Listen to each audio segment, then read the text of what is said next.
Hi there, I'm Linda, a 53-year-old who's pretty much seen it all. Living off the interest from some stocks I was lucky enough to invest in, life's been comfortable, if not a bit too quiet at times. My husband, David, works his tail off as a department head at some insurance company. He's the kind who brings his work home, always on the phone or buried in papers. Then there's our son, Ethan, sharp as a tack and a lawyer to boot. A year back, he married Sarah, a nurse with a smile that could light up a room, but there's something about her that just rubs me the wrong way. They've been living with us since they got hitched. Honestly, I thought they'd have moved out by now, but here we are. The house feels smaller these days, if you know what I mean. One evening, we were all sitting in the living room. Ethan was fiddling with his phone, Sarah was knitting something that was probably meant to be a scarf, and David was half watching the news, half asleep. "So, Mom," Ethan started, putting down his phone. "I think it's time we started looking for our own place." I almost jumped out of my seat. "Well, it's about time. I'll help you look. A nice little house, maybe near the park."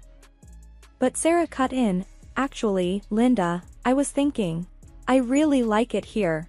It's cozy, and well, we save a lot on rent."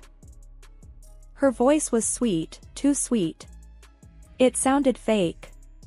I glanced at David, expecting him to back me up, but instead, he surprised me. "Yeah, Linda, let them stay. It's nice having the house full." I frowned. "David, they're grown-ups. They need their space, and frankly, so do we." David shrugged. "I don't mind them here. Besides, Ethan, you're saving for that fancy car, right? Staying here helps with that."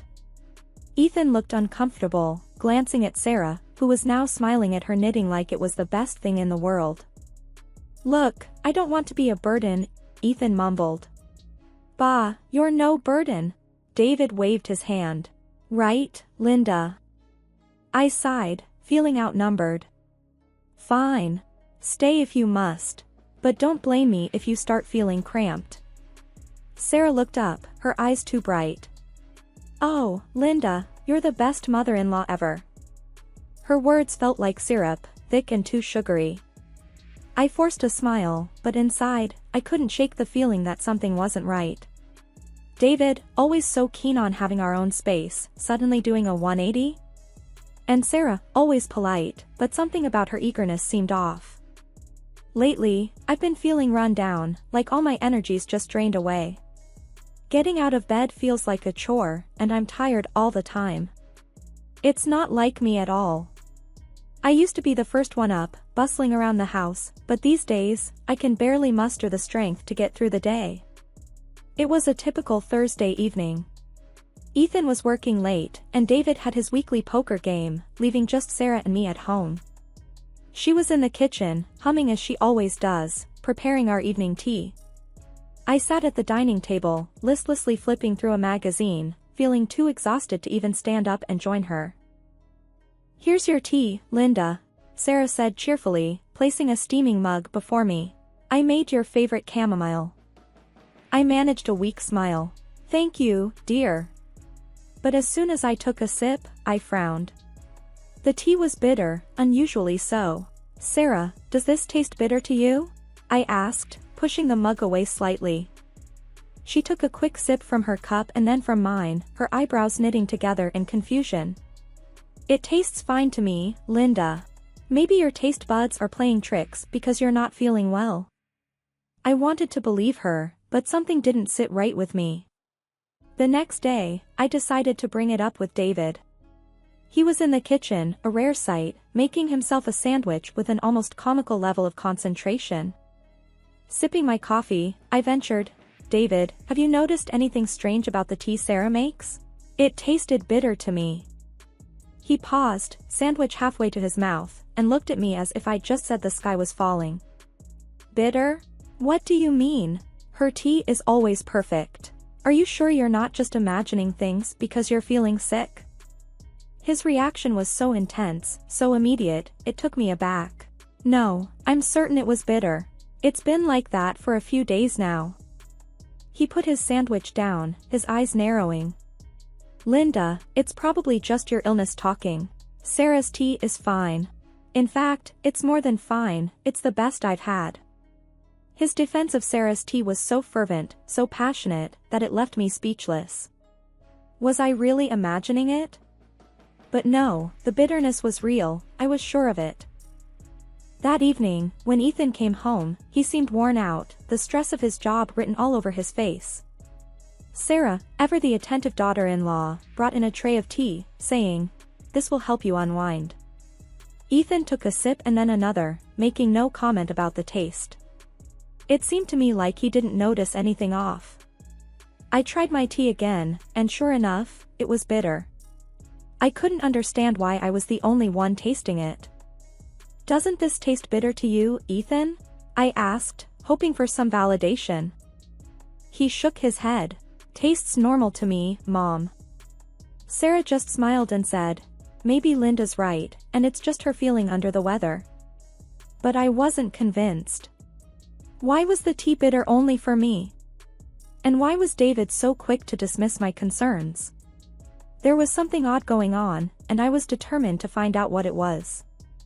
The mystery of the bitter tea had turned my home into a scene straight out of a detective show. Determined to uncover the truth, I decided to keep a close eye on Sarah, especially when she was preparing our evening tea. With Ethan at work and David out for the day, it was the perfect opportunity to do a bit of sleuthing. I positioned myself at the kitchen table with a magazine, pretending to be engrossed in an article. Out of the corner of my eye, I watched Sarah bustling around the kitchen. She had this way of moving, smooth and precise, like she knew exactly what she was doing. Today, her movements seemed even more calculated. As she reached for the tea canister, her eyes darted around, ensuring she was alone. It was then I saw her slip a small vial from her pocket and discreetly add a few drops into the tea meant for me. My heart skipped a beat. So, I was right all along. I waited for her to leave the kitchen. The moment she stepped out, I sprang into action, swapping the mugs with a swift, careful motion. The adrenaline was pumping through my veins. I felt like a secret agent in one of those spy movies Ethan loves. Returning to my seat, I tried to appear calm as she came back, handing me the special tea with a smile that didn't quite reach her eyes. "Here you go, Linda. Enjoy." I nodded, my hands trembling slightly. "Thank you, Sarah." We sipped our tea in silence. I watched her, pretending to take small sips from my cup. Soon, her eyes began to droop, a clear sign the sleeping agent was taking effect. Within minutes, she was slumped over the table, fast asleep. I was in shock. My daughter-in-law, whom I had welcomed into my home, was drugging me. But why? My mind was racing with questions. I knew I had to act quickly while she was still asleep. Cautiously, I searched her purse and found the vial. The label read, "Strong Sleep Aid, prescription only." My hands shook as I held it. This was serious stuff, not something you'd find at the local drugstore. Now the question was, what to do next? Do I confront her when she wakes up? Or should I call Ethan? But what would I even say? "Hey, your wife's been drugging your mother." It sounded absurd, and yet it was the reality. I glanced at Sarah, still fast asleep, and realized I needed evidence, something concrete before making any accusations. I started with her phone. I know, not the most ethical move, but desperate times call for desperate measures. I felt like a cat burglar as I tiptoed over to where her phone was charging on the kitchen counter. My hands were shaking as I picked it up, half expecting it to explode or something. The phone was unlocked, which was lucky for me. I went straight to her messages, and that's when my heart nearly stopped. There, clear as day, was a string of messages between Sarah and my husband, David. My David. And let me tell you, they weren't chatting about the weather or what to have for dinner. I felt like I'd been punched in the gut as I read those messages. They were planning something terrible. The words blurred before my eyes, but the gist of it was clear, they were having an affair. And not just that, they were plotting against me. David had insured my life and, together with Sarah, planned to stage a car accident to cash in on the policy. My own husband and daughter-in-law, scheming right under my nose. I must have been standing there for ages, just staring at the phone in disbelief. The sound of a car pulling into the driveway snapped me out of it. It was Ethan, coming home from work. I shoved the phone back on the counter, my mind racing. What was I going to do? Confront them right then and there? No, I needed to be smart about this. I needed proof, solid proof. Ethan walked in, looking tired but happy to be home. Hey, Mom, what's up? Why is Sarah asleep at the table? I forced a smile, feeling like my world was crumbling around me. Oh, she wasn't feeling well. Decided to take a little nap. Ethan raised an eyebrow but didn't question it further. Okay, weird, but alright. I'm gonna go freshen up. After he left the room, I went back to Sarah's phone. I needed evidence, something I could use to expose this whole twisted plot. I started taking pictures of their messages with my phone. My hands were shaking so bad, the photos were all blurry, but I managed to get a few clear ones. Then I heard Sarah stirring. I quickly put her phone back and pretended to be busy in the kitchen. My heart was pounding so loud, I was sure she could hear it. Sarah groggily sat up, rubbing her eyes. What happened? Why am I asleep? I turned to face her, my voice steady despite the storm inside me. You must have been really tired, dear. You fell asleep right at the table. She looked confused but didn't question it further. Oh, okay. That's strange.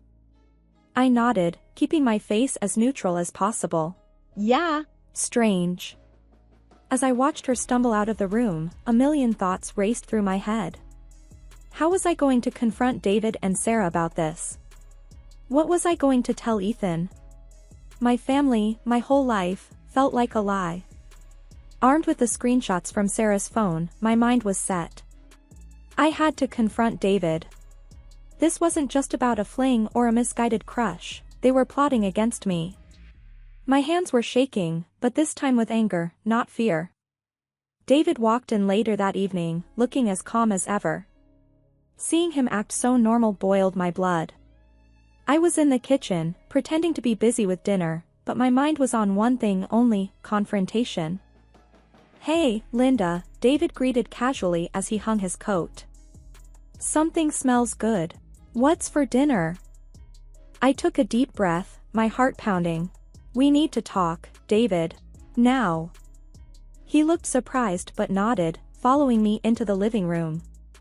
What's going on, Linda? You look upset. I threw the screenshots down on the table in front of him. Upset? That's an understatement. Care to explain these? David's face went from confused to pale as he picked up my phone and scrolled through the messages. Linda, I can explain. Explain? Explain how you and Sarah are planning to betray me? How you're having an affair right under my nose? My voice was shaking with rage. He tried to reach for my hand, but I pulled away.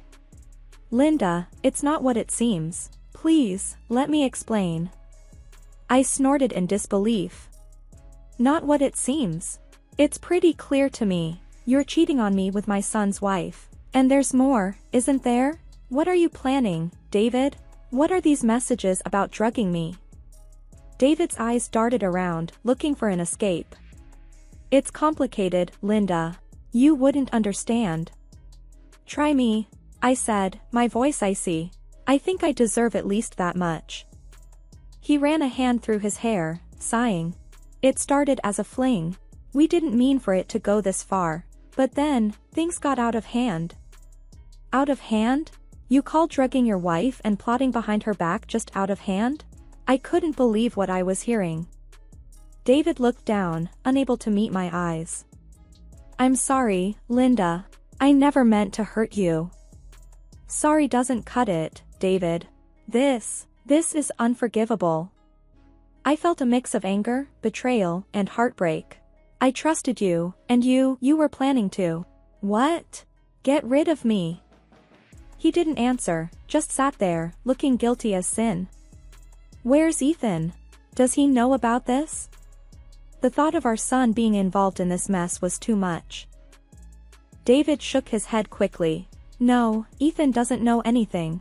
This was just between me and Sarah. Just between you and Sarah, I repeated, the words tasting bitter. I need to think. I can't be around you right now. I grabbed my coat and keys, heading for the door.